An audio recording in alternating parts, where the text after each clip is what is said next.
Start. Hello नमस्कार मेरे दोस्तों, आप सभी का चाणक्य नीति क्लासेस में दिल से स्वागत है। तो सबसे पहले आप सभी चेहरे पे मुस्कान लाइए ताकि आज का दिन बेहतर हो। जैसा कि थंबनेल में देख पा रहे होंगे, थोड़ा सा चेहरा पे स्माइल लाइए, आप मुस्कुराइए। और ऐसा चेहरा बनाना गलत बात है और इस तरह का चेहरा बना कर रखिए ताकि हमेशा पॉजिटिव रहें, ठीक है। तो हर रोज़ चैप्टर वाइज क्वेश्चन कराया जा रहा है, जो कि रेलवे की सभी परीक्षा और ऑल कम्पिटिटिव एग्ज़ाम, जितना भी सरकारी जॉब का एग्ज़ाम है, सभी के लिए यह बहुत महत्वपूर्ण है। क्योंकि ये जो है एक तरह से मानिए तो सब्जेक्ट को एक सब्जेक्ट का चैप्टर वाइज क्वेश्चन है। उस चैप्टर से जितना भी क्वेश्चन पूछा गया है वो चैप्टर वाइज क्वेश्चन कराया जा रहा है, ठीक है। तो ये सभी में काम आएगा। जैसा कि इससे पहले वाला क्लास में था पाषाण काल और एवं सैंधव सभ्यता, तो उसमें जितना भी क्वेश्चन पूछा हुआ था सभी हम बता दिए, और जो आने वाला संभावित क्वेश्चन है वो भी हम बता दिए। तो उस क्लास को देखिएगा, और डेली यह क्लास 10 बजे चलता है। और आप लोग ठान लीजिए, इस बार दरोगा हमारा आरपीएफ कांस्टेबल प्लस एसआई और बिहार पुलिस और बिहार एसआई सभी के लिए यह काम करेगा। ऐसा नहीं है कि सिर्फ आरपीएफ का ही क्लास में काम करेगा, मतलब आप लोग जितना भी कम्पिटिटिव एग्ज़ाम दे रहे हैं सभी में यह जो है चैप्टर वाइज क्वेश्चन काम करेगा, ठीक है। तो आइए आज का मोटिवेशनल लाइन को अपनाते हैं जो हमें ऊर्जावान बनाएगी। देखिएगा, मेहनत करना ही आपका पहला कर्म होना चाहिए, क्योंकि सफलता उसी को मिलती है जो मेहनती होता है, ठीक है। तो आप लोग का पहला कर्म जो है मेहनत करना है, ठीक है, तभी सफलता मिलेगी। और मेहनती बनिएगा तभी जो है आपको सफलता मिल पाएगी, ठीक है। तो इसे अपनाना है, मेहनत करना ही आपका पहला कर्म होना चाहिए, क्योंकि सफलता उसी को मिलती है जो मेहनती होता है। बाकी आप सोचिएगा कि आज नहीं कल कर लेंगे, कल नहीं परसों कर लेंगे, इस तरह से होते रहे। और सभी सब्जेक्ट पे ध्यान दीजिए। जीके जीएस का पोर्शन है 50 नंबर, 35 नंबर रीजनिंग का, 35 नंबर मैथ का। तो रीजनिंग तो कॉमन बेस सबको हो ही जाता है, बट मैथ जो है, मैथ में थोड़ा सा मेहनत करना पड़ेगा। तो जीके जीएस का टेंशन आप मेरे ऊपर छोड़ दीजिए, रीजनिंग तो कॉमन बेस सबको हो ही जाएगा। और मैथ है, मैथ पे भी आप लोग थोड़ा बहुत ध्यान दीजिएगा ताकि जो है रिजल्ट बेहतर हो। तो आइए आज की क्लास आगाज़ करने से पहले जय श्री राधे का नाम लेते हैं और आज का क्लास आगाज़ करते हैं वैदिक सभ्यता, ठीक है। ये जो है प्राचीन इतिहास का वैदिक सभ्यता चैप्टर है। यहाँ से जितने भी क्वेश्चन पूछे गए हैं हम सभी को देख लेंगे, ठीक है। देखिएगा, आरआरबी चंडीगढ़ टीसी परीक्षा 2002 में पूछा गया, और आरआरबी जम्मू जो है एएसएम परीक्षा 2004 में पूछा गया। क्वेश्चन नंबर 1 देखिएगा, भारतीय पटल पर आज लगभग जो है कब उभरे। तो भारतीय पटल पर आज लगभग कब उभरे, तो ऑप्शन देखिएगा 3000 से 2500 ईसा पूर्व, 2500 से 2000 ईसा पूर्व, या 300 से 250 ईसा पूर्व, या 322 से 185 ईसा पूर्व। तो इसमें ऑप्शन जो है सही ऑप्शन नहीं दिया गया है, इसमें जो है चारों ऑप्शन गलत है। क्योंकि जो है भारतीय पटल पर आज लगभग 1500 से 1000 ईसा पूर्व के बीच में आए थे, ठीक है। तो ऑप्शन ये गलत है। तो इस क्वेश्चन को या कहीं कोई भी गोला रंगते हैं तो सही हो जाएगा, या फिर छोड़ भी देते हैं तो यह सही हो जाएगा, ठीक है। बताइएगा दूसरा क्वेश्चन, आज कब भारत आए थे। पहला क्वेश्चन और दूसरा क्वेश्चन सेम है, सिर्फ घुमा कर पूछा गया, भारतीय पटल पर आज लगभग कब आए थे या आज कब भारत आए थे। तो ऑप्शन डी 1500 से 1000 ईसा पूर्व, क्योंकि इससे पहले सिंधु सभ्यता था, लगभग 2500 से 1750 ईसा पूर्व, कहीं कहीं 2600 से 1700 मिलेगा, और कहीं कहीं 2450 से 1750 मिलेगा। तो जो भी देगा एक्यूरेट देगा, मतलब अंतराल दे देगा, 500 ईसा वर्ष अंतराल दे देगा। जैसे 2000 से 1000, 2500 से 1700 दे दिया, उसके बाद 3000 से 1000, फिर 3500 से 1700 दे देगा, इस तरह से तो अंतराल दे देगा। इसलिए आप लोग को घबराना नहीं है, जो भी आएगा ऑप्शन के अनुसार हम लोग टिक करेंगे, ठीक है। क्वेश्चन नंबर 3 देखिएगा,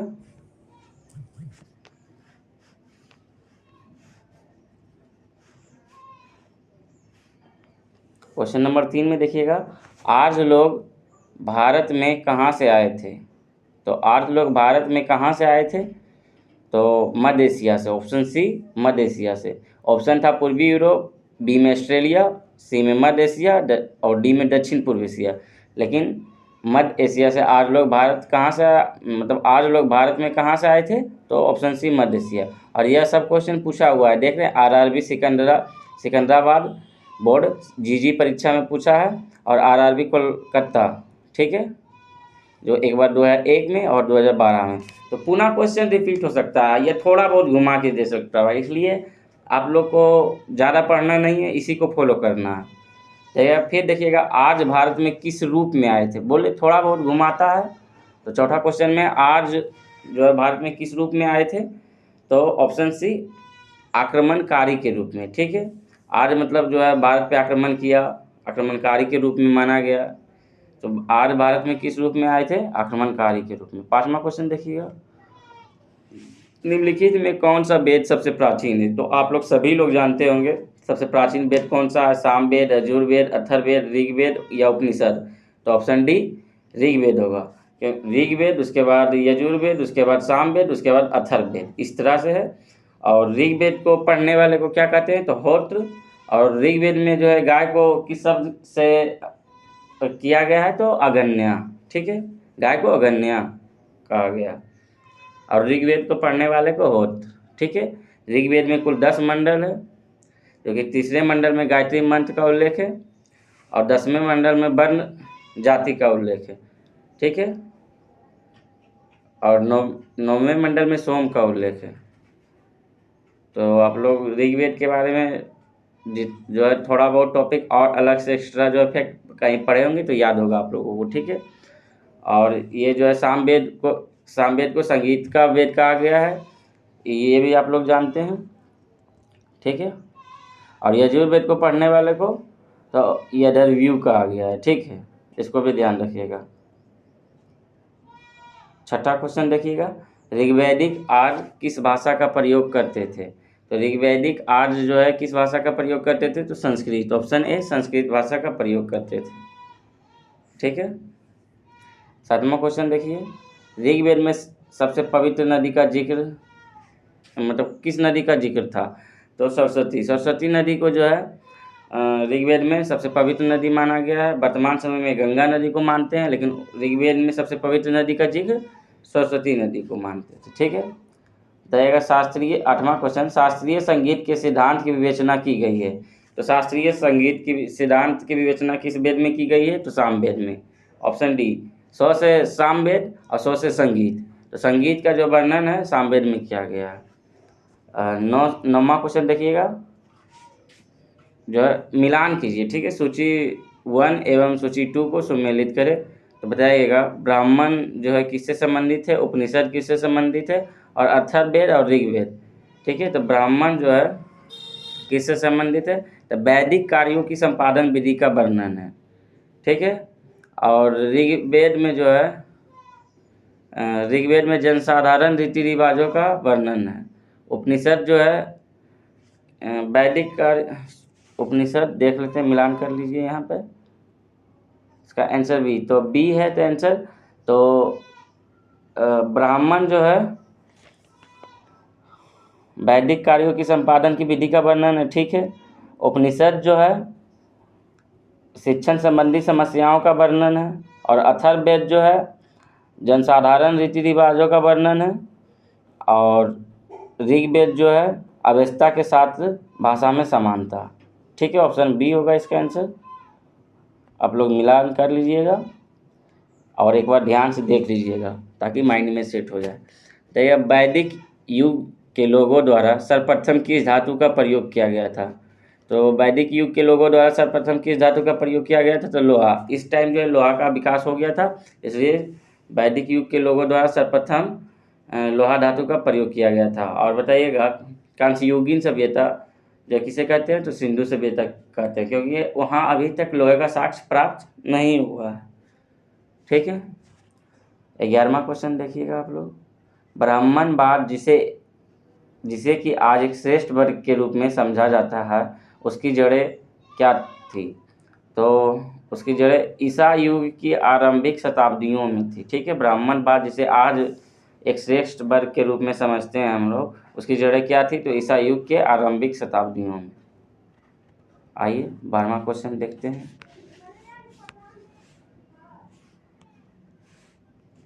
12वां क्वेश्चन देखिएगा, प्राचीन हिंदू विधि का लेखक किसको कहा जाता है?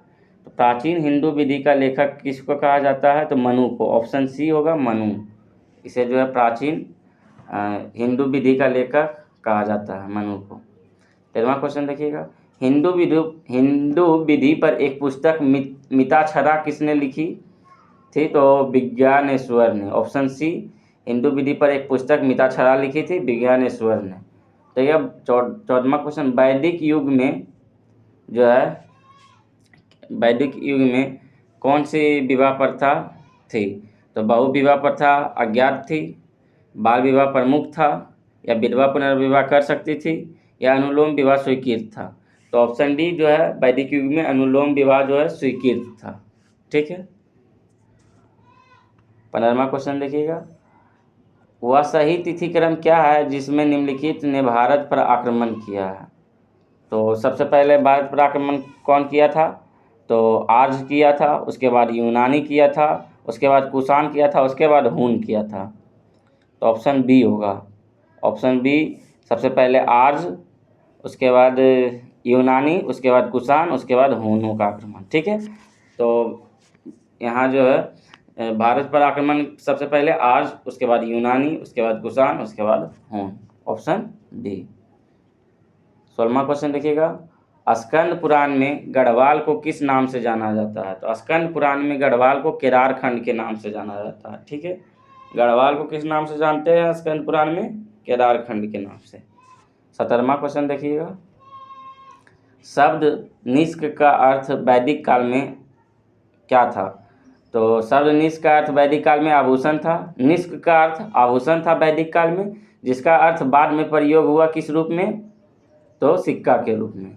ठीक है, निष्क का वैदिक काल में आभूषण अर्थ था, और बाद में जो है इसका निष्क का अर्थ जो बदलकर सिक्का के रूप में किया गया। ठीक है, तो बोलेगा निष्क का अर्थ वैदिक काल में आभूषण, और फिर बाद में तो सिक्का।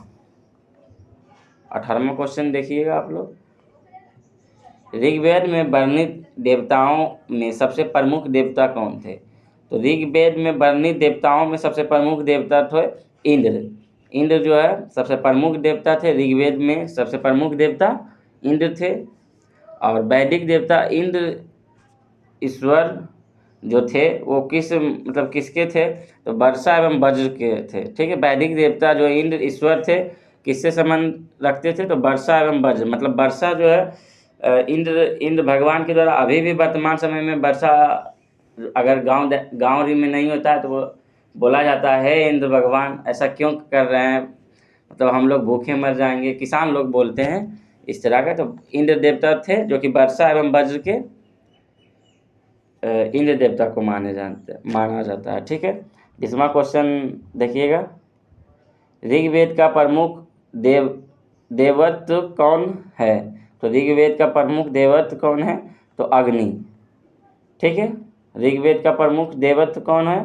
तो अग्नि। और यहाँ क्या क्वेश्चन पूछा जा रहा था, देखिएगा, ऋग्वेद में वर्णित देवताओं में सबसे प्रमुख देवता, तो सभी देवताओं में सबसे प्रमुख देवता इंद्र। और यहाँ बोल रहा है ऋग्वेद का प्रमुख देवत्व कौन है? तो अग्नि। अगर यहाँ इंद्र दिया रहता तो ऑप्शन के अनुसार इंद्र मारते, लेकिन यहाँ इंद्र ना दिया हुआ है तो अग्नि, जो कि पहले इंद्र के बाद जो है प्रमुख देवता अग्नि थे। ठीक है, भारत के प्रतीक चिन्ह की आधार पट्टी पर अंकित शब्द सत्यमेव जयते जो है किससे लिया गया है? तो भारत के प्रतीक चिन्ह के जो आधार पट्टी पर अंकित शब्द सत्यमेव जयते किससे लिया गया है? तो ऑप्शन है ऋग्वेद, शतपथ ब्राह्मण, रामायण और मुंडकोपनिषद। तो ये जो सत्यमेव जयते कहाँ से लिया गया आप लोग सभी को पता होगा, इसका आंसर आप लोग खुद बताइएगा, और यहाँ दिया हुआ भी है तो कमेंट में इसका आंसर डालिएगा आप लोग। और सभी लोग लाइक कीजिएगा, और अभी नया चैनल है तो सब्सक्राइब कर लीजिएगा, ताकि डेली जो है आपको यह वीडियो उपलब्ध हो, सबसे पहले नोटिफिकेशन आपके पास पहुंचेगा। ठीक है, अगर सब्सक्राइब करके और ऑल पे जो है नोटिफिकेशन को दबाना है तो सबसे पहले नोटिफिकेशन आपके पास पहुंचेगा। क्वेश्चन नंबर 22 देखिएगा। और करेंट अफेयर्स 2 बजे जो है डेली अपलोड किया जाता है और शाम को 6 बजे जो है ग्रुप डिस्कशन चलता है और 7 बजे हम उसका वीडियो अपलोड कर देते हैं, जिसमें ग्रुप डिस्कशन में SPD, NCERT और करेंट अफेयर्स तीनों चल रहा है, तो आप लोग वहाँ भी देख सकते हैं। और इस बार जो है जॉब लेना है तो मेहनत करना पड़ेगा। ठीक है, तो क्वेश्चन नंबर 22 देखिएगा। पुराणों की कुल संख्या कितनी है? तो 18। यह सब क्वेश्चन जो है फेमस क्वेश्चन है, आप लोग सभी लोग जानते होंगे। पुराणों की कुल संख्या कितनी है? तो 18 है। गायत्री मंत्र का सर्वप्रथम उल्लेख कहाँ मिलता है? तो गायत्री मंत्र का सर्वप्रथम उल्लेख ऋग्वेद के 3रे मंडल में है, जो कि विश्वामित्र द्वारा रचित है। ठीक है, तो गायत्री मंत्र का सर्वप्रथम उल्लेख कहाँ मिलता है? तो ऑप्शन ए ऋग्वेद में। तो वैदिक धर्म का मुख्य लक्षण इनमें से किसकी उपासना थी? तो वैदिक धर्म का मुख्य लक्षण इनमें से किसकी उपासना थी? तो प्रकृति की। वैदिक धर्म का मुख्य लक्षण जो है किसकी उपासना थी? तो प्रकृति का जो है उपासना करती थी। और यहाँ जो है सिंधु सभ्यता में पशुपति का। ठीक है, और वैदिक सभ्यता में प्रकृति का। ऋग्वैदिक काल से पूर्व आर्यों का मुख्य व्यवसाय क्या था? तो ऋग्वैदिक काल से पूर्व जो है मुख्य आर्यों का व्यवसाय क्या था? तो पशुपालन। ठीक है, पशुपालन जो है ऋग्वैदिक काल से पूर्व जो आर्य का मुख्य व्यवसाय था। या पूछेगा क्वेश्चन आर्यों का मुख्य व्यवसाय क्या था? तो पशुपालन।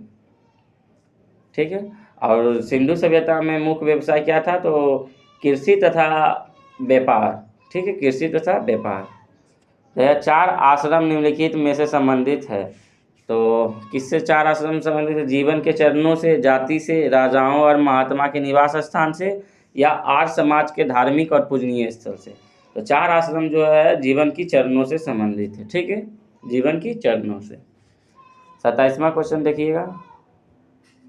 वैदिक साहित्य में प्रयुक्त ब्री शब्द का अर्थ जो है किसके लिए प्रयोग किया गया है? तो वैदिक साहित्य में प्रयुक्त जो है ब्री शब्द का अर्थ है चावल। चावल को जो है ब्री शब्द वैदिक साहित्य में कहा गया है। ठीक है, ब्री शब्द का अर्थ चावल है।